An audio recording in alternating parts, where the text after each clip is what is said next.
여러분 안녕하십니까? 우리 지역의 현안을 짚어보고 다양한 의견을 나눠보는 여기주강원 정성입니다. 홍천군은 전국에서 가장 넓은 면적을 가진 자치단체지만 강원도 내 유일의 철도 미개통 지역으로 철도 사각지대, 철도 소외 지역으로 꼽히죠.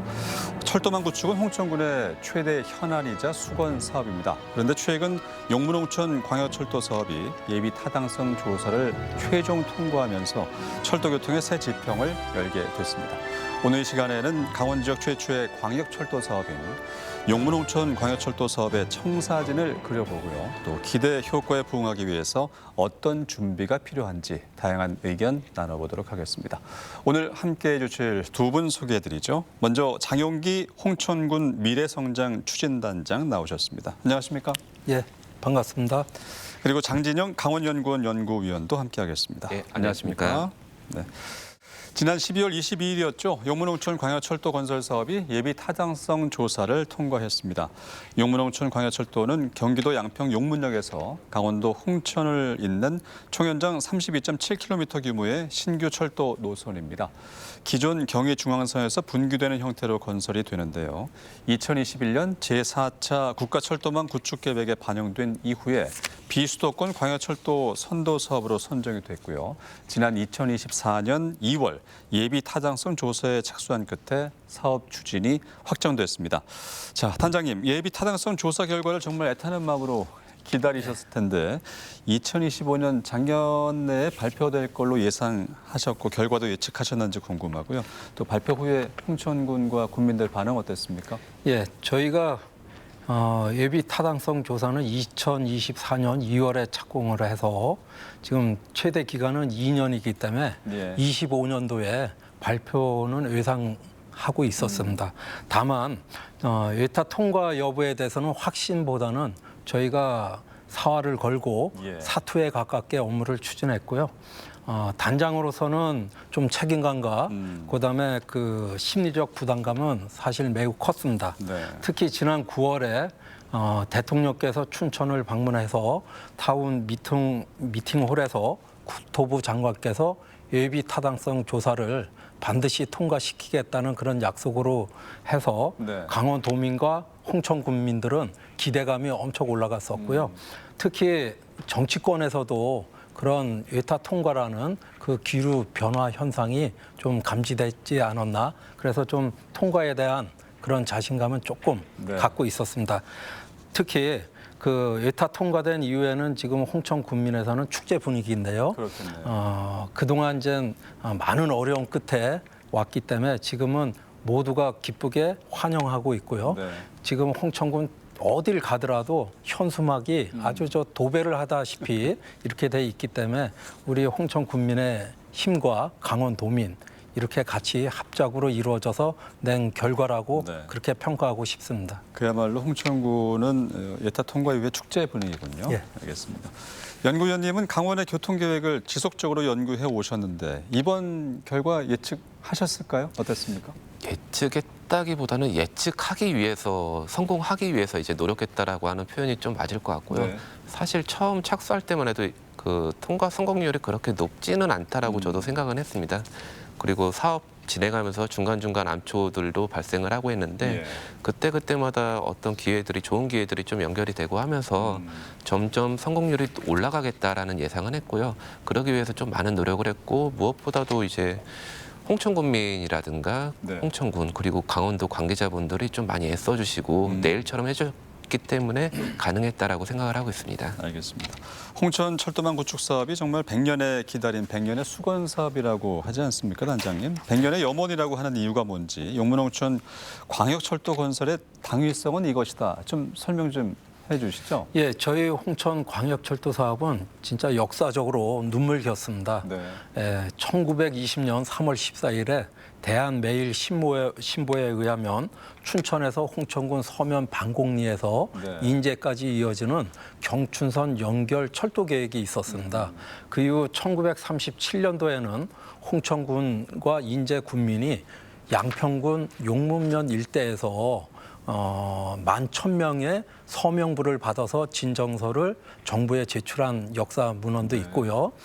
최근에는 1989년도에 정부에서는 홍천에서 인제, 속초, 강릉을 잇는 동서고속철도 노선 계획이 확정됐었는데요. 네. 그 경제성이 좀 부족하다는 이유와 경부 고속 전철 사업 우선순위에 밀려가지고 저희가 좀 무산된 경우가 있습니다. 그야말로 눈물겹고 한 맺힌 홍천철도는 100년의 기다림의 시간과 역사 속에서의 그런 숨은 담겨진 뜻이 있다고 하겠습니다. 네, 알겠습니다. 앞서 말씀드린 것처럼 용문 홍천 광야철도는 경의중앙선인 경기도 양평군 용문역과 강원도 홍천군을 잇는 총연장 32.7km 노선입니다. 총 사업비가 무려 1조 995억 원에 달하고요.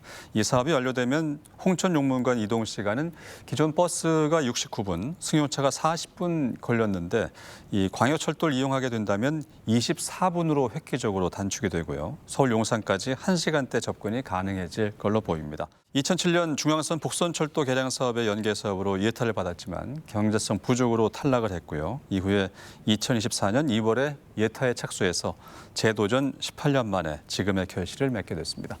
단장님, 무엇보다 이 총 사업비가 말씀드린 대로 무려 1조 995억 원인데요. 예. 선뜻 체감이 안 됩니다. 뭐 예를 들어줄 수 있으실까요? 체감할 수 있는.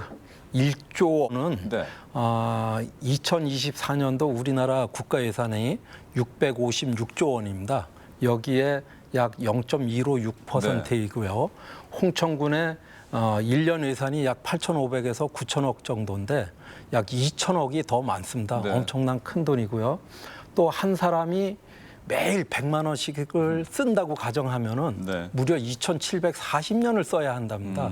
이렇게 어마어마한 돈을 국민의 혈세를 저희가 소중하게 잘 써야 되겠고요. 예. 정성껏 잘 준비해서 저희가 미래의 100년의 철도 시대를 만들어 나가도록 노력하겠습니다. 네, 기대감에 더해서 책임감도 더 무겁게 느끼셔야 되겠네요. 알겠습니다. 연구위원님, 2007년 탈락 이후에 18년 만에 통과가 됐어요. 이번 사업뿐만이 아니라 이 대규모 신규 사업 추진할 때 항상 예비 타당성 조사라는 게 따라오지 않습니까? 이 예비 타당성 조사란 어떤 건지, 홍천의 경우에 재도전 끝에 결실을 맺었는데 재도전이 이렇게 원래 활발하게 좀 이루어지게 되는 건가요? 어떻습니까?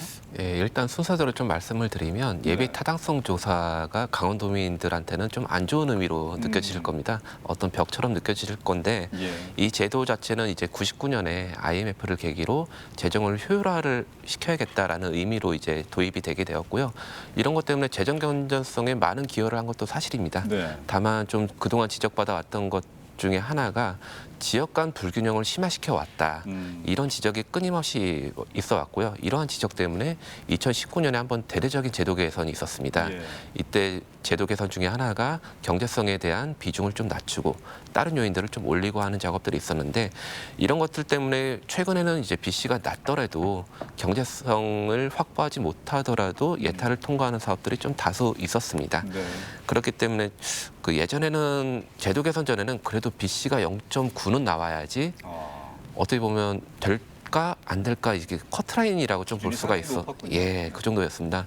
근데 그 중에서 좀 특이했던 게 춘천 속초가 BC가 0.79 정도로 거의 레코드였습니다. 그거는 역대 최고의 기록이었고요. 그 다음에 제도 개선 이후로 강원도에서 이제 BC가 0.46 그리고 작년에 영월 삼척 고속도로 재작년이죠. 네. 영월 삼척 고속도로가 BC가 0.3도 안 됐는데 통과를 했었습니다. 그래서 이런 식으로 BC에 대한 허들이 좀 낮아지면서 그 제도가 좀 개선이 되어 가고 있고요. 그리고 타당성 조사라고 하는 게 이게 요소가 3가지입니다. 제가 BC만 말씀드렸는데 네. 정책성 분석 그리고 지역균형 발전 분석 요 3가지 요인이 있는데 요 3가지 요인들을 서로 조정을 했던 결과라고 보시면 될 것 같습니다. 그렇군요. 그리고 정책성 분석 부분이 굉장히 좀 중요해졌는데요. 네. 이 부분도 예전에도 있었지만 좀 정형화된 틀에 의해서 작성이 되곤 했었습니다. 근데 제도가 개선되면서 다양한 사회적 가치, BC로 안 나오는 그 계량할 수 없는 다양한 가치를 니네가 설명을 해줘라고 했기 때문에 네. 이런 부분들을 좀 잘 준비해서 갔던 사업들은 예타를 좀 통과를 했었고요. 그리고 말씀하신 제도전 같은 경우는 실제 강원도 사례로 말씀드리면 전국 최다이기도 한데요. 춘천 속초 고속화철도가 4번 받았습니다. 4번이요. 예. 네. 예타 제도가 도입되고 2001년 떨어졌고 2010년에 떨어졌고 2012년에도 떨어졌고 네. 2016년에 사수만에 이제 도전을 해서 성공을 했던 거고요. 굳이 강원도가 아니라 비수도권에서도 예타 2번, 3번 받는 경우는 좀 다수 나타나는데 보통 이런 경우에는 중앙정부나 지자체의 의지가 굉장히 강할 때 이럴 때는 보통 나타나곤 합니다. 네. 용문홍천 광해철도는 경제성으로만 볼 게 아니라 정책성과 지역균형 발전 차원에서 상당히 높은 점수를 받아서 통과가 된 것이 아닌가 하는 생각이 드네요. 예, 맞습니다. 알겠습니다. 홍천구는 철도 사각지대에서 이제 강원 지역 최초의 광역철도 노선을 갖춘 지자체가 됐는데 일반 철도하고 광역철도 요 차이점이라고 할까요? 어떤 점이 다를까요? 예, 철도는 보통 3가지로 분류를 하는데요. 네. 일단 우리가 KTX로 알고 있는 고속철도, 그리고 일반 철도, 그리고 도시철도 이렇게 3가지가 있습니다. 네. 도시철도는 지하철이라고 생각하시면 되고요. 그리고 광역철도는 요곳 중에서 일반 철도랑 도시철도의 사이에 있는 개념으로 좀 보시면 될 것 같습니다. 네. 쉽게 말씀드리면 서울시 내부에 뭐 1호선부터 9호선까지 여러 가지 노선이 있는데 1호선 같은 경우에는 서울역에서 청량리 구간만 도시철도고요. 아, 그래요. 나머지 인천을 가거나 수원을 가거나 의정부를 가거나 할 때는 광역철도입니다. 그러니까 이용자 입장으로 보시게 되면은 그냥 지하철이구나라고 생각하시면 좀 편리하실 것 같고요. 네. 어떻게 보면 이거는 행정적인 용어라고 보시면 될 것 같습니다. 그리고 용문홍천 같은 경우는 2007년에 예타를 받았을 땐 일반 철도로 이제 진행을 했다가 네. 이번에 이제 광역철도로 지원을 하게 되었는데 이때 광역철도로 하게 되면은 이제 그 일반 철도 같은 경우 예약을 하고 발권을 하고 타야 되지 않습니까? 번거롭죠. 예, 근데 광역철도는 지하철이라고 보시면 되기 때문에 그냥 태그하고 교통카드를 찍고 타시면 되는 좀 더 편리한 수단이라고 보실 수 있겠고요.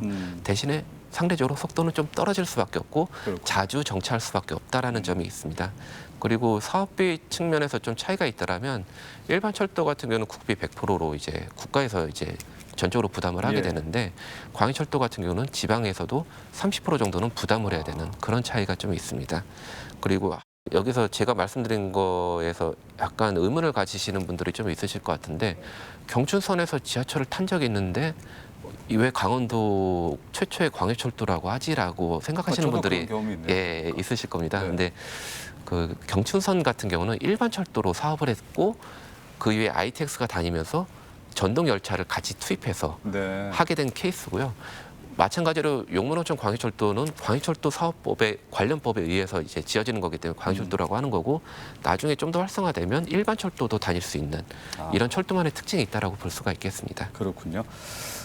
단장님 첫 예타에서 고배 마시고 18년 동안 끊임없이 시도하고 노력하셨는데 탈락 이후에 재도전 과정 좀 말씀해 주세요. 예, 제가 24년 7월 1일 날 이제 단장으로 부임을 하면서 전임자분들이 이제 세 분이 역임을 하셨는데요. 네. 그분들도 상당히 많은 노력도 하시고 체계적으로 이렇게 많이 갖춰놔서 제가 업무를 추진하는 데는 큰 어려움은 없었습니다. 다만 그 체계적이고 좀 전략적으로 대응한 것이 조금 미흡을 해서 저희가 그 경제성 분석에는 정량화가 돼 있기 때문에 네. 큰 지표는 저희가 증가할 수는 없고요. 다만 정책성과 지역 균형 발전 항목에서 저희가 좀 노력을 해야 되겠다 해가지고 발굴한 것이 이제 군부대, 군 장병의 수요, 네. 그다음에 생활 인구 증대 방안, 그다음에 귀농 귀촌 이걸 중심으로 해서 저희가 정책성에 좀 집중적으로 부각을 했고요. 네. 군부대 수요 조사를 하기 위해서는 저희가 경기도하고 서울권역의 지역 주민을 대상으로 해서 설문조사도 하고 군 장병들의 철도 선호도에 대한 이런 것도 설문조사를 해서 정책성에 반영을 했고요.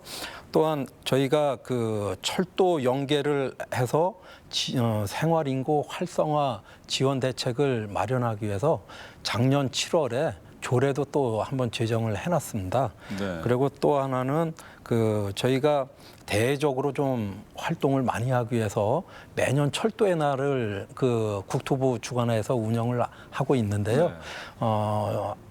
작년에 저희 군수님 모시고 처음으로 그 철도의 날을 가서 기념식 행사에 참석을 했었는데 거기 관계자분이 전국 지자체에서 처음 왔다는 겁니다. 그래서 이제 저희가 철도에 대한 이런 염원을 갖고 세일즈 좀 철도 업무 활동도 했고요. 네. 가장 또 중요한 거는 저희가 분과위원회 개최할 때 좀 더 어필을 하기 위해서 저희가 지금 요 가슴에 찼지만 네. 이런 토퍼도 제작을 해서 중앙부처라든지 이런 게 갈 때 우선 사람 얼굴을 보는 게 아니라 먼저 이게 먼저 눈에 띄인다고 하더라고요. 그래서 이런 토퍼를 또 제작을 했고 이게 조금 사실은 이제 요 토퍼는 제가 디자인을 해서 그랬군요. 업체에서 이렇게 만든 건데 여기 이제 할아버지 할머니들이 너무 귀엽다고 또 네. 뺏어가는 경우가 있었어요. 그래서 그런 점에서 저희가 홍보 활동을 많이 했고 네. 또 하나는 이제 저희가 그 책자를 이렇게 이제 만들었는데요.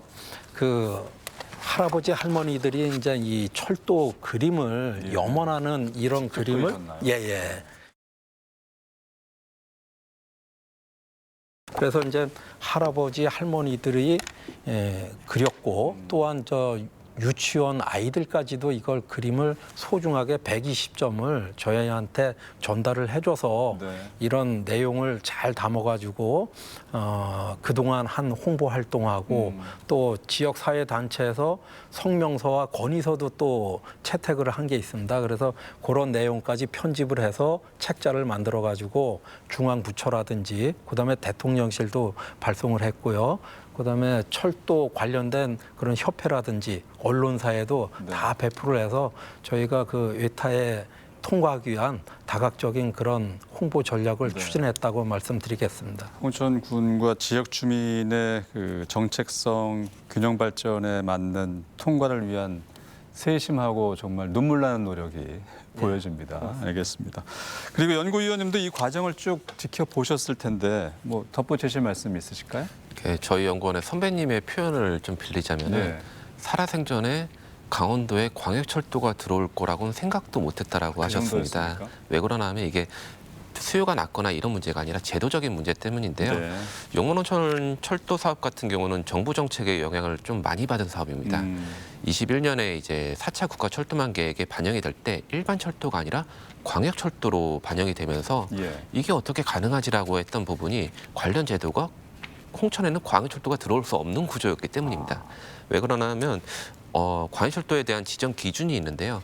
서울역이라든가 강남역 근처에서 반경 40km 이내 이런 식으로 거리를 제한하는 제도가 있었거든요. 네. 이런 제도가 있었는데 22년에 이 제도가 개정되면서 폐지가 되었고요. 그런 흐름하에서 어떻게 착착 굴러가는 이런 모양새가 좀 있었습니다. 그리고 국토부의 그 비수도권에 5개 광역철도 선도 사업으로 지정이 되면서 네. 그중에 한 축이 되었고요. 그러다 보니까 저희보다 앞서 갔던 사업들이 좀 6개월, 1년 빨리 가는 사업들이 있지 않습니까? 이런 사업들의 진행 사항을 보면서 저희가 피드백을 계속 가져갔던 그런 것들이 있었고 앞으로 5개 사업 중에 3개 사업 같은 경우는 이제 예타가 통과됐기 때문에 네. 정부에서도 이런 기조는 꾸준하게 가져갈 것으로 예상을 하고 있습니다. 알겠습니다. 그리고 이번 용문홍천 광역철도 통과 결정으로 이제 강원도 내 모든 18개 시군의 철도망이 구축이 되는 건데 어떤 노선이 들어서게 되는 건가요? 예, 강원도의 18개 시군 중에 11개 시군에는 이미 철도가 있고요. 네. 그리고 현재 공사 중인 노선이 2개가 있습니다. 춘천 속초 그리고 동해북부선 이렇게 2개 노선이 현재 공사 중인데요. 네. 그렇게 되면은 홍천만 빼고 17개 시군에 모두 철도가 들어가는 상황이 됩니다. 그렇죠. 이런 상황에서 현재 그 용문홍천 예타가 통과되었기 때문에 홍천까지 이제 개설이 되면 18개 시군이 모두 철도 서비스가 제공되는 그런 것으로 볼 수 있습니다. 네. 용문홍천 구간으로 이제 강원도 내 모든 시군이 철도 서비스 이용 가능 지역으로 된 건데요. 연구위원께서는 용문홍천 광역철도가 개통된다면 1차적으로 어떤 것을 기대하실까요? 일단 단기적으로 보면 버스라든가 승용차에만 의존하던 것이 이제 철도라는 수단이 하나 더 생겼다. 선택할 수 있는 게 수단이 하나 더 생겼다라는 장점이 예. 하나가 있겠고요. 그리고 철도가 도입되면 홍천군 같은 경우에는 그 15분 이내에 역사에 접근할 수 있는 인구가 4만 6천 명 정도가 됩니다. 4만 6천 예, 명이요? 홍천군 인구의 대략 70% 정도가 되고요. 이렇게 역사 이용에 대한 수혜를 입게 되고 그리고 또 하나 보게 되면 다른 지역과 좀 비교를 했을 때 다른 17개 시군과 비교를 했을 때 뭐 수혜율이 70, 90%가 넘어가는 지역도 좀 있긴 하지만 네. 그래도 강원도 전체로 놓고 봤을 때 평균 정도에는 해당이 되겠다. 이렇게 볼 수가 있습니다. 그리고 이 부분이 상대적으로 낮기 때문에 좀 더 높일 수 있어야 되지 않느냐라는 의견도 사실 있긴 한데요. 네. 홍천군의 인구 그 면적이 워낙 넓고 그렇죠. 그에 비해서 인구는 6만 명대, 7만 명이 채 안 되기 때문에 요 부분을 단기간에 끌어올리는 건 좀 어렵고 대신에 나중에 원주 춘천 철도가 되면 그때는 좀 더 증진할 수 있는 여지가 생길 수 있겠다라고 네. 보고 있습니다. 이 용문홍천 망 이외에 차후에 원주 춘천 철도가 추진되면 비약적인 발전이 또 예. 가능해지겠네요. 강원도 전체적으로 보면 미음자 구조의 순환망이 완성이 되는 네. 거기 때문에 강원도 입장에선 큰 틀이 어떻게 보면 큰 틀이 다 갖춰지는 그런 상황이라고 볼 수가 있겠습니다. 네, 알겠습니다. 단장님은 이번 철도망 구축으로 또 홍천군이 강원의 중심으로 거듭나길 기대하실 텐데 철도 통해서 홍천에 어떤 비전이 있고 다른 시군과 비교해서는 어떤 경쟁력이 있다고 보실까요? 예, 저희 홍천군에서는 크게 두 가지로 좀 압축할 수 있는데요. 네. 첫 번째는 우리 홍천 국가항체 클러스터 조성 사업을 그 성공적인 정착을 위해서는 아마 수도권 연결하는 철도 인프라 구축이 가장 중요하고요. 네. 우리 군에서는 이제 2021년도부터 면역 항체 사업을 추진하고 있는데요. 총 1,160억 원을 투자를 해서 지금 항체 산업을 진행하고 있는데 네. 이는 신종 간염병 대응을 위한 면역 항체 치료 소재 개발 연구하고 그다음에 의약품을 생산을 위한 핵심 목표를 인프라 구축을 하고자 지금 추진하고 있습니다. 네. 그래서 이제 2024년 6월에는 춘천시하고 홍천군이 바이오 분야 첨단 국가 첨단 전략 산업단지로 지정이 됐고요. 네. 그해 11월에는 홍천군 지역만 기회발전 지구로도 지정이 됐기 때문에 앞으로는 이런 전략 산업에 대한 예산을 확보할 수 있는 근거도 되고 그다음에 기업도 유치를 해서 지역 경제가 좀 활성화가 되지 않을까 그렇게 보고 있습니다. 또 하나는 귀농귀촌 정책인데요. 이 귀농귀촌 정책으로 인해서 가장 문제가 되는 것이 이제 그 교통 문제였습니다. 그래서 이번에 외타 통과가 되면서 이 광역철도가 큰 의미를 갖고 있다고 보고 있고요. 홍천군에서는 2016년도에 전국 최초로 귀농귀촌 전원 도시로 특구 지정이 됐습니다. 네. 그래서 이제 그 특구 지정된 이후에 매년 약 2,000명이 그 귀농귀촌 인구가 이렇게 유입되고 있고요. 강원도 내에서는 최상위권을 계속적으로 유지를 하고 있습니다. 네. 그런데 이제 그 교통 이런 서비스가 부족함에도 부족하고 그다음에 그 접근성에 한계가 있었습니다. 그래서 이제 은퇴 세대를 비롯해서 예비 귀농귀촌자들이 그 홍천에 오는데 큰 장벽으로 느꼈기 때문에 홍천군에서는 이번 광역철도 외타를 기회로 아마 이 격차가 급감하게 줄어서 우리 홍천에도 큰 지역 발전에 기여할 것으로 보고 있습니다. 네, 홍천이 기대하고 있는 미래 산업이나 또 인구 유입 측면에서 상당한 기대를 하고 계신데 네. 그리고 또 다른 측면에서 상생을 기대하는 지역이나 향후에 뭐 특별한 관계를 형성할 수 있는 지역이 있을까요? 저희가 가장 최우선적으로 동반 성장하고 상생할 수 있는 기관은 바로 양평군입니다. 양평이요? 예. 그래서 이제 같이 공동으로 이제 그 광역철도하는 주체도 양평군이고요. 네.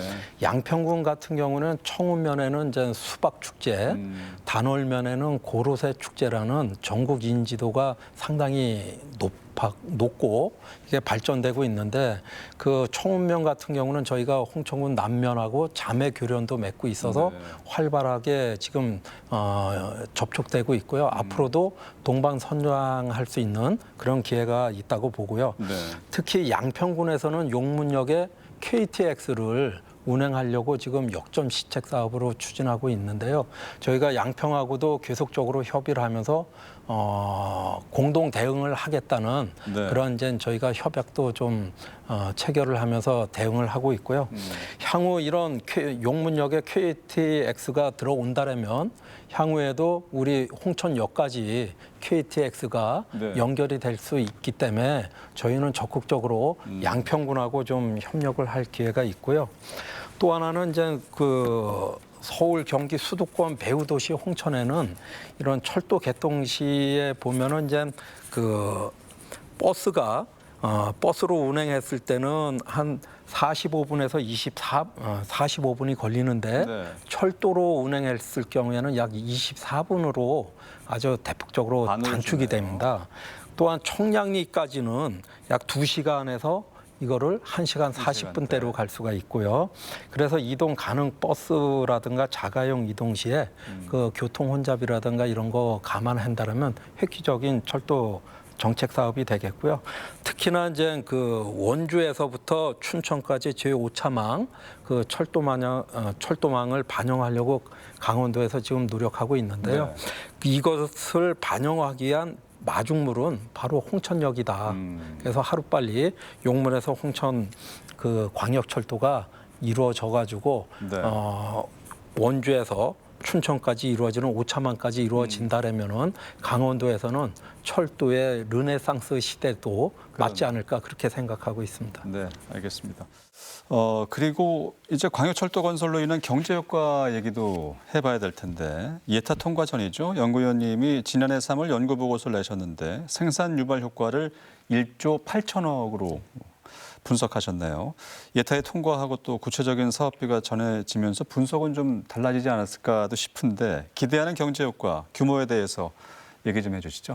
예, 보통 경제 파급 효과라고 하는 게 이제 경제학에 사용하는 산업 연관 모형을 활용해서 이제 생산 유발 효과, 고용 유발 효과, 부가가치 유발 효과를 측정을 하게 되는데 예. 간단하게 말씀드리면 강원도에 1억 원의 어떤 사업을 했을 때 골재는 어디에서 1,000만 원어치 사오고 시멘트는 어디에서 B라는 지역에서 1,000만 원어치 사오고 공사 어떤 전기 설비 같은 경우는 어느 지역에서 사오고라고 했던 거를 네. 상호간의 연계성을 파악을 하는 모형이 되겠습니다. 좀 더 쉽게 말씀드리면 승수 효과라고 보통 승수 하죠. 효과. 돈이 한번 풀려갖고 한 바퀴 쭉 돌아서 나한테 다시 올 때까지 얼마만큼 손바뀜에서 얼마만큼의 부가가치를 갖고 있느냐 이런 게 좀 있는데 강원도가 좀 약점이 있는 게 산업 구조가 이쪽이 좀 약하다 보니까 네. 다른 지역에 비해서 그 효과가 한 10% 정도는 좀 떨어지는 건 사실입니다. 대신에 이제 건설 산업 부분이라고 하는 부분이 다른 산업들에 비해서는 승수 효과가 좀 높은 장점이 있기 때문에 네. 이런 장점이 좀 충분히 발휘될 것으로 예상은 되고 있고요. 그리고 이 파급 효과라고 하는 게 이게 앞으로도 지속적으로 발생하는 것이 아니라 공사비가 투입되는 기간, 그러니까 공사 기간에만 발생하는 효과다라고 보시면 될 것 같습니다. 네. 그 이후 단계는 운영 단계에서는 이 파급 효과도 좀 어느 정도 남아 있긴 하지만 그때는 이제 편익, 사회적인 효과, 효용, 가치 뭐 이런 것들로 표현이 되기 때문에 네. 약간의 개념이 그 공사 단계랑 운영 단계는 좀 다르다고 보시면 될 것 같고요. 그리고 보통 생산 유발 효과는 일반적으로는 사업비 투입액의 약 2배 정도. 거기서 2.2배, 뭐 1.9배 좀 왔다 갔다 하겠지만 그 정도가 되겠고요. 그 지난 3월 이후에 제가 업데이트를 안 했는데 네. 안 한 게 아니라 못 한 겁니다. 왜냐하면 이제 막 예타 보고서가 이제 아직은 나오지 않았고 결과만 나왔기 때문에 네. 보고서가 오픈되려면 한 두어 달은 기다려야지 나오지 않을까 그렇게 예상을 하고 있습니다. 알겠습니다. 그 결과도 좀 기대해 보고요. 네. 앞서 국가철도망 계획의 대상지로 포함된 비수도권 지역에 대한 얘기 잠깐 했는데 용문홍천 광역철도 사업 홍천군의 철도 사각지대를 해소함과 동시에 국가 균형 발전 측면에서도 상당히 의미가 있는 것 같은데 어떤 역할을 하게 될지요? 어떻게 보면 철도는 마중물의 역할이라고 좀 할 수가 있을 것 같습니다. 일단 강원도의 인프라, 모든 사회경제적 인프라를 수도권 수준에 맞추는 거는 거의 불가능합니다. 이거는 아무래도 면적은 넓은 데 비해서 인구 밀도는 낮기 때문에 똑같은 숫자의 밀도의 인프라가 투입이 되더라도 수도권만큼의 효용을 기대를 할 수가 없습니다. 그렇겠죠. 아무래도 그 효율성이라는 부분을 안 따질 수는 없거든요. 그렇기 때문에 그 정부 정책에서도 이러한 효율에 대한 관점을 그동안 지속적으로 갖고 왔는데 네. 최근에 예타 제도의 개선이라든가 이런 것들 때문에 그 비효율이 발생하는 부분이 좀 있습니다. 어떻게 보면 전반적으로 봤을 때 수도권의 집중, 지역균형 발전 이런 부분이 가치가 새로 대두되면서 네. 이러한 부분에 대해서 어떻게 보면 정책의 트렌드가 변화가 되겠고요. 그렇게 되면 지역이 발전해야 되는데 어떤 게 와야 되느냐. 일자리도 와야 되고 교육도 좋아져야 되고 삶의 질 인프라도 좋아져야 되는데 이렇게 하기 위한 토대가 되는 게 교통 부분입니다. 그렇죠. 철도, 고속도로. 이미 홍천은 그 고속도로가 있기 때문에 네. 철도에 대한 수단이 목말랐던 거고요. 이렇게 수도권과의 접근성이 좋아지게 되면 사람들만 왔다 갔다 하기 좋아지는 게 아니라 자본이라든가 산업과의 관계도 좀 더 유기적으로 가져갈 수가 있겠습니다. 네. 그래서 이런 토대 하에서 그 다른 산업 구조라든가 경제 구조도 좀 발전할 수 있겠다. 이렇게 판단을 하고 있습니다. 네, 알겠습니다. 단장님은 홍천군에서 또 이 철도 건설로 인한 효과를 어떻게 바라보시는지 말씀해 주세요. 예, 저희가 그 광역철도는 하나의 이제 수도권하고 하나의 연결되는 그런 생활권으로 볼 수가 있습니다. 그래서 네. 이제 경제권과 생활권으로 이게 연결이 된다라면은 인구도 유입이 될 것이고 그다음에 생활 인구라든가 유동 인구 등이 네. 확장이 돼서 지역 소멸을 감소하고 또한 기업 유치를 촉진할 수 있는 기회도 되고요. 네. 그 가운데서 이제 새로운 경제 활동과 일자리도 창출이 돼서 저희 이 철도로 인해서 지역 경제의 활력소가 되지 않을까 그렇게 생각하고 있습니다. 네. 강원권 최초의 광역철도 도입으로 생활인구 유입에 따른 균형 성장과 지역 소멸 위기에 대응할 수 있는 그런 방향으로 기대가 되고 있습니다. 생활인구는 기존 주민등록인구의 외국인 등록인구와 일정 기간 체류하는 인구까지 합산한 인구 개념인데요. 지난해 6월 기준 홍천군의 생활인구가 62만 명입니다. 전국 89개 인구 감소 지역 중에 5위고요. 강원도 내에서는 1위를 기록했다고 하네요. 단장님, 그러면 홍천을 찾는 방문객들이 많다는 것을 좀 뒷받침하는 자료가 아닐까 싶은데 이 광역철도 개통 시에 생활인구 측면에서 기대하는 바도 상당히 크시겠어요. 예. 어떻습니까? 저희가 이제 24년도 기준으로 해서 그 생활 인구가 약 713만 명이 있습니다. 네. 그래서 이제 그 인구 감소 지역이 지금 89개 지자체가 있는데요. 네. 여기서 이제 7번째로 저희가 많이 왔었고요. 그해 8월 경에는 91만 명이 저희 홍천에 이제 생활 인구로 해서 방문을 했는데 네. 이거는 전국에서 또 가평 다음으로 두 번째로 그 달에 가장 많이 유입이 됐다고 볼 수 예. 있고요. 이 중에서 가장 중요한 것은 그럼 얼마만큼 체류하고 가느냐. 그래서 그 체류 인구가 중요한데요. 약 89%가 그 관내 지역이나 수도권 지역 주민들이 오셔가지고 체류하고 갔다는 그런 의미가 있습니다. 그래서 저희 홍천에는 아무래도 지역 경제에 큰 도움이 됐고 그 시기에는 아무래도 저희 홍천 맥주 축제라든지 찰옥수수 축제가 있어서 그런 관광객들이 많이 유입됐다고 볼 수 있고요. 또 하나는 저희 홍천 관내에 군 장병이 약 10,000명이 있고 네. 가족들이 약 4,000명이 있어서 이분들이 이제 앞으로 철도를 이용할 때 수도권도 자유롭게 왕래할 수 있고요. 특히나 이제 그 7, 8월에는 찰옥수수 축제하고 홍천강 맥주 축제가 네. 지금 상당히 발돋움하고 있는데요. 이런 분들이 이제 축제에서 흥에 겨워서 마음껏 즐기고 놀고 마시고 해야 되는데 이런 철도를 이용한다면은 축제도 마음껏 즐기고 또 네. 자기가 마시고 싶은 이런 음주도 조금은 드시면서 마음껏 축제를 즐기면서 귀경할 때는 안전하게 철도를 이용해서 갈 수 있지 않을까 그런 생각을 해봤습니다. 또 하나는 이제 그 훈련소에서 퇴소를 한 신병들이라든가 현역 군인들 이분들에 대한 면회객들이 연간 2만 명이 네. 찾고 있습니다. 이런 분들이 이제 면회를 하고 외출 외박이나 휴가를 갔을 때는 아무래도 이제 정치성과 안전성이 중요시 되기 때문에 이런 분들이 철도를 이용한다면 군부대의 사기도 진작이 되고 그다음에 전투력도 증가되는 그런 요인이 있지 않을까 그렇게 생각하고 있습니다. 말씀대로 교통망이 편리해지면 생활인구 유입 측면에서 상당히 긍정적인 효과가 날 텐데 네.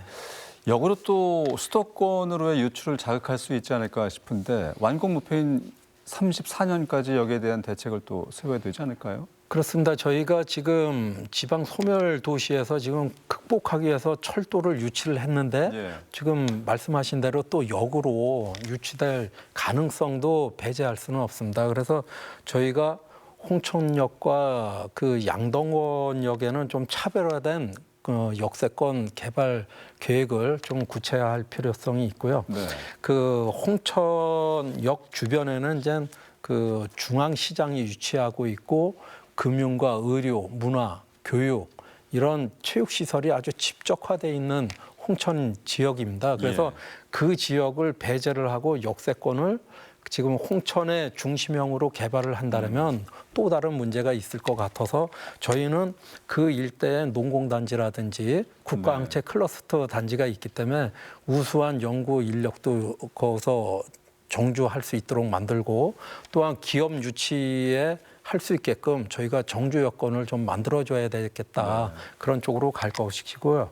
또 하나는 이제 그 홍천역에서 홍천읍 권역에 있는 산림문화 관광 지역이 많이 있습니다. 예를 들면 수타사라든지 그다음에 생태숲, 그다음에 뭐 알파카 이런 가리산 이런 많은 곳이 있는데 이쪽에서 바로 그런 관광지로 이동할 수 있는 그런 대중교통 연계 방안도 네. 저희가 좀 잘 구상을 해야 될 것 같고요. 이쪽에는 또 강원 생활과학고등학교하고 인순이 님이 그 운영하는 다문화 해밀학교가 네. 있습니다. 그래서 이쪽에 이제 저희가 에듀타운을 좀 더 확대를 해서 수도권에 있는 그 다문화 학생들이라든지 그다음에 그 과학고등학교에 입학을 하는 학생들의 그런 교육 여건도 좀 줘야 되겠고요. 그리고 또 강원생활과학고등학교가 작년에 교육 특구 시범 지역으로도 또 묶였습니다. 네. 그래서 그런 호재가 있기 때문에 이 남면의 양덕원권역은 문화, 관광, 휴양과 그다음에 교육 등 추류하는 그 도시형과 산촌형이 결합된 미니형 신도시를 네. 좀 이렇게 구상을 해서 저희는 3만에서 5만 명의 그런 정주 여건이 이렇게 살아갈 수 있는 네. 그런 역세권을 개발할 구상을 갖고 있습니다. 네, 알겠습니다. 연구위원님께서는 이 부분에 대해서 뭐 덧붙이실 의견 좀 주실까요? 예, 생활인구의 유출은 피할 수는 없습니다. 네. 대신에 유입되는 거랑 유출되는 거랑 따졌을 때 어느 게 더 맞느냐의 문제인데 예. 예를 들어 춘천 같은 경우에 유출되는 대표 사례가 종합병원 그리고 쇼핑 이런 부분은 이제 서울 가기 편해지니까 그쪽 부분의 유출이 좀 상당히 있었고요. 대신에 수도권에서 많은 분들이 춘천에서 오셔갖고 소비 활동을 많이 하셨습니다. 이런 점에서 플러스라고 볼 수 있고 가장 최근에 또 사례로 보면 강릉 같은 경우에 네. KTX가 이제 개통을 하게 되면서 숙박업소 중에서 좀 안 좋아지는 분들이 좀 계셨어요. 네. 중저가 쪽에 숙박업소를 운영하시는 분들은 좀 어려움이 있으시지만 택시라든가 요식업, 카페 이런 부분들은 굉장히 많이 들어갔고 결과적으로 총파이는 더 늘어났던 것으로 네. 이렇게 보고 있는데 장 단장님 말씀하신 것처럼 이제 이런 부정적인 효과를 좀 최소화하기 위해서는 어떻게 보면 배리어 벽을 세워야 되는 거죠. 그렇기 위해서는 홍천역을 중심으로 매력을 높이는 작업이 좀 들어가야 된다. 예. 정주할 수 있는 아니면 생활할 수 있는 찾아올 수 있는 매력을 높이는 작업이 좀 필요하다 이렇게 보고 있습니다. 역세권을 중심으로 한 예. 발전 방안이 좀 더 구체화될 필요가 있다 이런 말씀이시고 연구원님이 예타 통과 직후에 연구원을 통해서 발표하신 연구가 있네요. 여기에서 용문홍천 광야철도 사업 진행에 당부하신 내용이 있는데 미래 공간 재구조화 그리고 비용의 합리적인 분담 방안 강구 이 두 가지 과제를 분석하셨어요. 먼저 공간에 대한 우려와 제안의 말씀을 좀 해주신다면요. 예, 만약에 별도의 역세권에 대한 계획이 없는 상태에서 철도가 개통을 하게 되면 이제 MBC에서 취재를 나올 겁니다. 현장으로. 아무것도 없는 공간에 허허벌판에 네. 불편한 곳에 역사를 지었다. 사실 그런 기존 사례들을 좀 다수 보시지 않았습니까? 네. 이게 철도의 특징인데 IC 놓는 것처럼 철도가 좀 고속으로 달려야 되기 때문에 시가지랑 가깝게 붙이는 게 좀 굉장히 어렵습니다. 그렇군요. 보상비 때문에도 그렇고 지작물 보상비 뭐 이런 것들 때문에 그러는데 철도가 좀 비싼 수단입니다. 도로에 비해서도 좀 비싸고 그렇기 때문에 하나의 좀 특별한 그 의무가 좀 따르는데요. 역주변을 어떻게 구조할 것이냐, 요 구조가 있습니다. 현재 역사의 위치 구조를 보시면 왼쪽에는 하이질로 이제 북방 산업단지가 있고 북측 방면에는 국가 첨단 산업단지로 지정이 되어 갖고 클러스터 네. 지금 그 계획을 하고 있고 오른쪽에 동측 같은 경우는 기존 시가지가 위치를 해 있습니다. 근데 문제는 제가 볼 때는 이 세 개의 축이 각각 떨어져 있습니다. 그렇게 되면 오히려 역사가 이 사이로 들어감으로 인해서 이 세 가지의 공간을 유기적으로 연결해 줄 수 있는 하나의 링커의 역할이 될 수 있겠다. 네. 그렇게 생각을 하고 그리고 장래에 이제 원주 춘천 철도가 그 계획이 실행이 될 것으로 예상을 하게 되면 홍천역이 하나의 환승역으로서의 역할도 해야 된다. 네. 이렇게 보고 있습니다. 그리고 또 하나에 보면은 이제 주거 환경도 얘기를 안 할 수가 없는데요. 네. 홍천군에서 역점 사업으로 하고 있는 바이오 클러스터, 바이오 산업 R&D 연구개발 시설을 지금 추진을 하고 있는데 여기에 기업을 유치하게 되더라도 이 기업의 구성원들은 고급 인력입니다. 그렇기 때문에 어떻게 보면 수도권에서 오시는 분들인데 삶의 질이 수도권으로 맞춰져 있습니다. 이런 분들한테 기존 홍천군에서 거주하셔라라고 하면은 아마 수도권에서 출퇴근하거나 아니면 춘천에서 왔다 갔다 할 수 있는 가능성이 좀 더 높습니다. 네. 그렇기 때문에 어떻게 보면 삶의 질을 보장해 줄 수 있는 그런 공간을 역사를 중심으로 마련을 해줘야 된다. 안 그러면 왔다 갔다만 하게 됩니다. 그렇군요. 예. 네. 홍천 중심으로 모일 수 있고 소비할 수 있는 공간 재구조가 필요하다. 말씀해 주셨고 이번엔 또 제안하신 두 번째 문제죠. 비용의 합리적인 분담 방안 강구인데 이런 수요를 감안할 때 광역철도 적자가 발생하면 홍천군의 지원 부담이 발생하지 않겠습니까? 어떻습니까? 일단 두 가지 요소가 있는데요. 일단 사업비 부분이 있고 운영비 부분이 있습니다. 네. 먼저 사업비 먼저 말씀드리면 광해철도는 국비 지원이 70%이기 때문에 나머지 30%는 경기도, 양평군, 강원도, 홍천군이 분담해서 해야 됩니다. 네. 현재 국토부에서 이제 분담하는 기준은 각자의 행정구역은 각자가 해결하자. 이런 거기 때문에 그냥 각자 알아서 내면 되는 거 아니야? 이렇게 생각할 수가 있는데요. 저희는 그러면 좋죠. 근데 양평군 입장에선 홍천군만큼 이 철도의 필요성이 크진 않습니다. 왜냐하면 이미 있거든요. 이미 있기 때문에 홍천군만큼의 니드가 크진 않기 때문에 그쪽 입장에선 왜 우리 돈으로 홍천군 좋은 일을 해야 되지? 라는 갈등이 필연적으로 생길 수밖에 없습니다. 이렇기 때문에 이제 제3의 기관에서 합리적으로 이 부분을 조정할 수 있는 이런 과정이 하나가 필요하겠고요. 그리고 운영비 같은 경우에는 광해철도는 지자체 100% 부담이 원칙입니다. 네. 어떻게 보면 현재 지침으로 그렇게 운영이 되고 있는데 운영비에서 이제 수입을 빼고 나머지를 지원을 해줘야 되는 구조입니다. 그러면 이제 홍천군만 그러느냐 하면 수도권에 있는 도시들도 이미 그렇게 하고 있고, 다 그렇게 하고 있군요. 경제적 효과가 크다고 하더라도 우리나라 이제 대중교통 비용이 상대적으로 저렴하다는 건 널리 알려져 있지 않습니까? 그렇기 때문에 적자가 발생할 수밖에 없는 구조가 되겠고요. 그러면 이 구조를 어떻게 효율적으로 대응할 것인가라고 봤을 때 첫 번째로는 운영비를 어떻게 합리화해서 줄일 수 있는 방안이 있는가 네. 이런 부분이 하나가 있겠고 그리고 이제 역사 주변의 개발 이익이라든가 다양한 부대 사업을 통해서 개발 이익을 통해서 적자를 좀 보존할 수 있는 방법 네. 이런 부분을 다각도로 고민을 해야 될 것으로 보고 있습니다. 철도 운영 이외의 방안들을 좀 미리 강구를 해야 되겠네요. 예, 그러지 않으면은 돈이 계속 나갑니다. 네, 알겠습니다.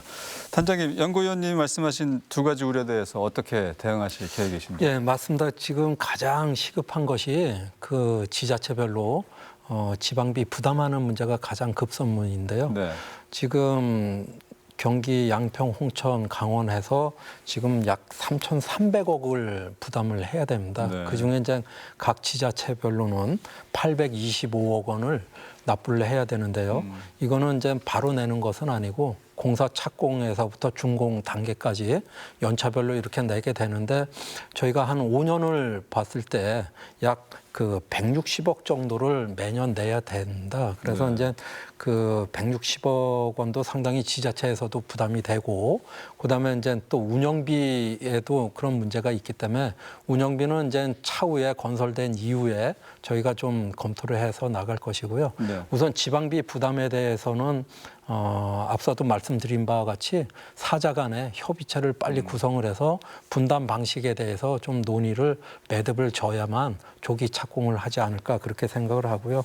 저희 홍천군에서는 2026년도 이내에 올해 그 철도 기금 조례를 반드시 제정을 해서 네. 철도 기금을 마련할 건데요. 그 마련 재원 대책은 아무래도 이제 긴축 재정이 좀 필요하지 않을까. 그리고 이제 세출 예산이 남는 잉여금을 저희가 적립을 해서 철도 기금을 조성하는 방안을 저희가 적극 강구를 하고, 이것은 이제 어느 정도 군의회하고도 사전에 이제 협의는 됐는데요. 구체적으로 조례를 제정을 해서 법제화를 해서 저희가 철도 기금을 좀 마련해가는 게 중요할 것 같고요. 홍천군 입장에서는 지금 건설과에서 각종 SOC 사업을 하고 있는데요. 저희 총 예산의 한 25% 정도가 그런 사업으로 쓰고 있기 때문에 160억 원을 저희가 그 확보하는 데는 큰 무리가 없고 저희는 잘 준비해 나갈 것으로 보고 있습니다. 알겠습니다. 홍천 군민을 비롯한 많은 도민들께서 빠른 시일 내에 철도망이 개통되기를 바라실 텐데 2029년 하반기에 착공이죠? 2034년에 개통 목표를 하고 있는데 대략적인 계획도 밝혀주실 수 있을까요? 예, 아무래도 100년 동안 기다림 시간이 워낙 길었기 때문에 국민들은 하루빨리 타고 싶어하는 마음이 아주 간절합니다. 그래서 저희가 지금 그 국가 시책 사업이라든지 이런 중장기 사업에 대해서는 그 설계와 계약을 동시에 발주를 해서 설계가 끝난 부분부터 공사를 시작하는 패스트 트랙이라는 계약 방법이 있습니다. 네. 그래서 그런 방법을 중앙부처에 한번 건의를 해서 관철을 시키도록 하고요. 이것이 관철이 안 된다면은 설계가 완료된 이후에는 시점과 종점부를 공사를 분리 발주를 해서 동시에 공사를 시작을 한다면 저희 생각으로는 한 1년에서 2년은 단축되지 않을까. 그래서 조기 착공에 그런 방안을 다각적으로 한번 검토해서 추진할 계획에 있습니다. 알겠습니다. 정말 완공까지 관심과 응원으로 많은 분들이 함께 하실 텐데 끝으로 홍천군민과 강원도민에게 한 말씀 해주세요. 예, 저희 홍천광역철도는 그야말로 100년의 오랜 시간 기다림 끝에 이루어진 그런 역사적인 그 철도 사업이 되겠습니다. 그래서 저희 군에서는 단 1초라도 지체 없이 저희가 공격적으로 좀 이 사업을 추진할 계획에 있고요. 2007년 외타 탈락된 이후에 우리 국민들이 많은 아픔과 좌절감을 가졌는데요. 마침내 홍천광역철도가 외타가 통과되면서 홍천의 군민의 힘이 하나로 결집되면서 그야말로 기적을 이뤘습니다. 그래서 저희가 또 다른 기적을 이루기 위해서는 저희가 말씀드렸지만 조기 착공이다.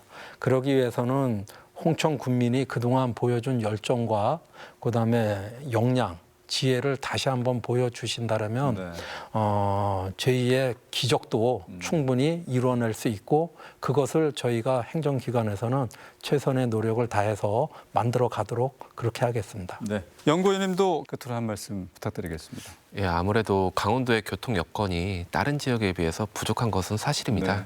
물론 2018년에 이제 동계올림픽을 하면서 그걸 계기로 굉장히 많이 개선되긴 했지만 여전히 좀 부족한 것은 사실이고요. 다만 현재 이제 계획되고 있는 사업들, 춘천 속초라든가 동해북부선 그리고 제천 영월 삼척고속도로 이런 것들이 확정되고 거기에 용문홍천까지 확정이 되면 10년 후는 지금보다는 훨씬 좀 나아질 것이다라고 예상을 하고 있고요. 그리고 그 다음에 10년을 또 하기 위해서 현재 이제 국가철도망 계획이라든가 고속도로 건설 계획 이런 것들을 상위 계획에 강원도 사업들을 반영시키기 위해서 네. 노력을 하고 있습니다. 이러기 위해서는 도민들께서 좀 관심을 많이 가져주셔야지 좀 힘을 받아서 갈 수가 있거든요. 네. 이런 부분 많은 관심을 부탁드리겠습니다. 알겠습니다. 자, 지금까지 장용기 홍천군 미래성장 추진단장, 장진영 강원연구원 연구위원 두 분과 함께했습니다. 오늘 말씀 고맙습니다. 예, 네, 고맙습니다. 용문홍천 광역철도 건설 예비 타당성 통과는 끝이 아닙니다. 이제 본격적인 출발선이죠. 그리고 변화의 신호탄이 됐습니다. 이제는 안정적인 사업 진행이 이루어져야 할 텐데요. 이후 절차가 지연되지 않도록 총력을 기울여서 조기 착공으로 그 염원이 꼭 이루어지길 기대하겠습니다. 여러분과 함께한 여기 이슈 강원 다음 주에 또 다른 주제로 찾아오겠습니다. 오늘 순서는 여기까지입니다. 함께해 주신 여러분 고맙습니다.